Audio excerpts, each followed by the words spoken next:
Hello my friends, it's the Game Boy Geek here, and today we'll be diving into the world of business, a vortex of competition. You'll be an orc building up your companies with your strong green hands and bargain to the bitter end with your rivals. You'll be bidding on companies in different industries, using abilities of those industries, and trying to complete quests to be the winner in the end. Orconomics is for 2 to 5 players, plays in 60 minutes, is for ages 10 and up, and published by Erez Games and Agrology. It's on Kickstarter right now, so I'm going to show you how the game works, and I'll see you on the other side.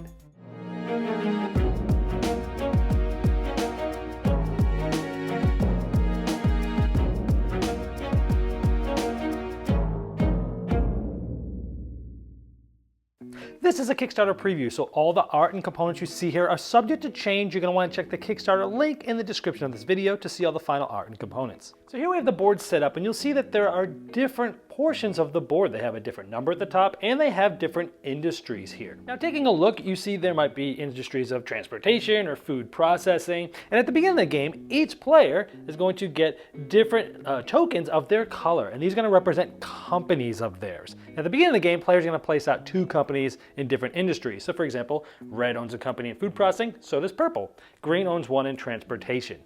Now the object of the game is to be the first to get to 11 points, and you get 1 point for each of your companies that are fully formed here at the bottom of the board next to one of these industries. So everyone essentially starts with 2 points. Now you'll also notice that each industry has some different icons there. Like we see this here, we see this here, and if I slide this over like this, you'll see maybe this one here. So there's different ones, and those are important because another way to gain points are quests. And these are 3 face-up always in a deck of them that will come out as these get completed. And players are also trying to complete these quests. And when you do, you get to keep the card, and the card essentially is worth 1 point.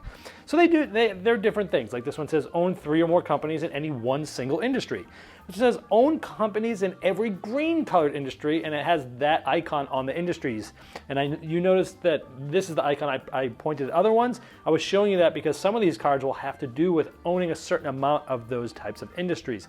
This one says own companies in 5 or more adjacent sectors, meaning they're all sort of touching each other from their sides. So you're trying to be the first to get those 11 points. Now the game is played over multiple rounds, going in clockwise order. When it's your turn, you're considered the Oracle. You're going to roll the 2 dice, and this is going to tell you which industry is going to be active this turn. We rolled a 7 here, so this is the industry, and we put this little activation here to let you know this is the industry for this turn. When active, this industry and the 2 adjacent industries are going to pay out. And they pay out according to what you see on the board, like 1 silver skull for each of these companies, and the same for here. In transportation, this green player actually has to pay a silver skull to the supply, and it is possible for players to have more than 1 company. Like if this red player had 2 companies here, they'd get 2 silver skulls. Now the skulls are important because they are currency in the game that, well, I'll show you in just a moment, you're going to be auctioning with, and 4 silver skulls equals a gold skull. Now, for example, this company, the green company here, is going to have to pay 1 silver skull to the bank because this was activated. Now, this player could take out a loan, which is turning this over to the bone side. They'd get a gold skull, but at the beginning of their turn, they're going to have to pay 1 silver skull for each bone that they have on the entire board. They have to pay interest at the beginning of their turns. And there's only really one way to get these flipped back over and paid off. I'll go over that later. So that's basically the first stage of the turn. There's 2 others. The next one is the auction. Starting with the player as the start player, the Oracle, they're going to start to possibly auction here. They could bid or pass. They have to bid at least 1 gold skull or pass. If you pass, you're out for this entire auction for this round. Now, each player is going to start with not only all their company tokens, but 5 gold skulls at least. Players clockwise from the first player will actually start with some more skulls. They'll start with an additional silver for each place clockwise they are from the start player. But in the auctions, you're only bidding for gold skulls. But remember, at any point in time, you can turn in 4 silver skulls for a gold skull. So this will continue until everyone passes, and whoever has bid the most gold skulls will pay it to the bank, and they'll place their company marker here. Now you can have more than 1 company. The green player could have 1 again, and they could have 2 companies in transportation, but that ends the auction. After the auction, you go to stage 3, which is development. Only the active player, the Oracle, can do this. Everyone starts with 3 of these industry cards, and these are secret from other players, but at this point, the active player can play as many of these cards as they want to, and they do different things. The numbers and the names correspond to the industries that are on the board. For example, earlier we saw 6 is food processing, and each of these cards have an ability, but you have some options with these cards. I have 1 food processing card, and I am the red company. Now, because I have at least 1 red company here, I can play one of those cards to take the ability of that card, and for ease of use, the ability of that card is also on the board here. If I didn't have a company here, I'd have to play 2 matching cards of the 6 food processing industry in order to play the card for its ability. And this ability says get 3 industry cards for free instead of buying them at the end of your turn. I'll talk about buying in a minute, but that's pretty cool. You can play that to get 3 new ones. Now, a different use for this card, because they're multi-use, is you could play this to create or move startup companies.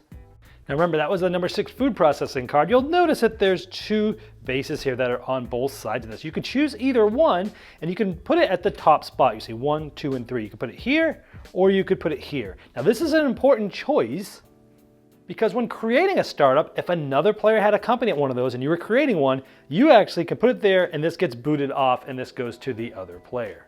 Now this is also important because let's say on a future turn, someone rolls a 6 on their turn. Not only would this industry and the 2 adjacent industries pay out according to this, like before, but each of these startup companies on anywhere that are adjacent to this will move down like that.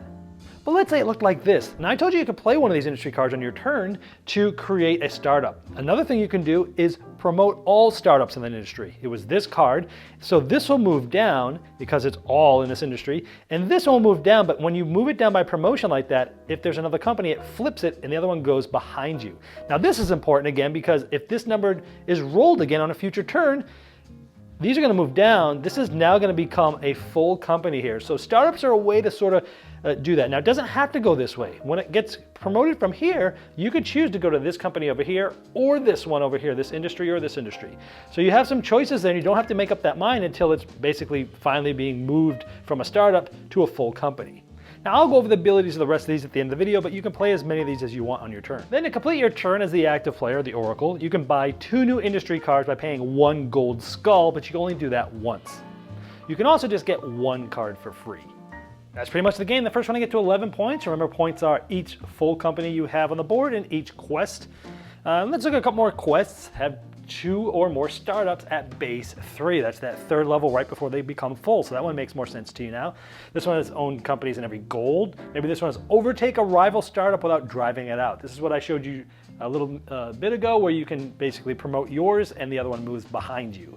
So let's go over some of these other abilities. Transportation allows you to move any company to any other industry, and then you activate the gains or losses of that immediately.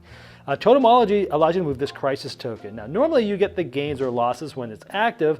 At the beginning of the game, there's this crisis token on one of these, which is just a -2. This allows you to move this to an adjacent industry. So this could move like from here over to this one here, or you can move it here, and then all the companies here basically have to activate it. So you're gonna get the skulls paid by these players. They gotta pay 2 because you activated Totemology, they're gonna pay you the 2.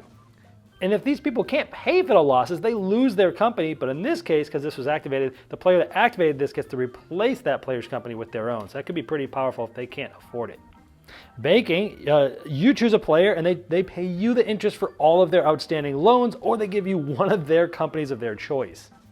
In smuggling, you get to remove a company or any 2 startups that you own and take a face-up quest card, which essentially is giving you a point. So you're giving up 1 company or 2 startups, because maybe you're working your way down startups, but you realize maybe that strategy is not going to work for you depending on where they're going. It's a way to get a quick point by having some startups you want to get rid of.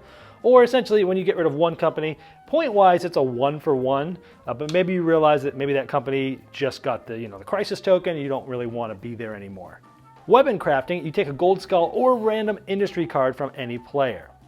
Tourism allows you to discharge all your loans in any one industry for free, because if you remember, when you take a loan, it looks like that, and I told you that there was one way to turn them over. This is it. You activate it, you choose any one industry, you turn over all your tokens. This is assuming we're the purple player.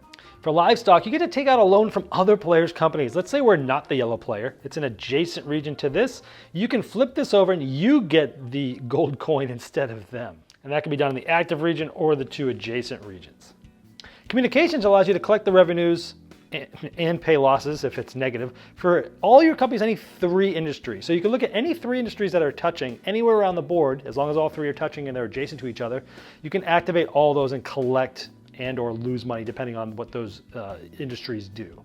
This one, the innovations, allows you to move all your startups forward. So this player would have been able to possibly move this here and become a company. Now you may have noticed I had these in numerical order going in clockwise. This is sort of like a beginner game, your first game, but you can randomly put these out and that changes the strategy in the game because each of these adjacent ones are important for some of the adjacent bonuses as we saw. And also for coming down the startups, you'll have choices of different companies. So by randomly changing this, it gives the game a lot of replayability. That's pretty much it. First to 11 wins.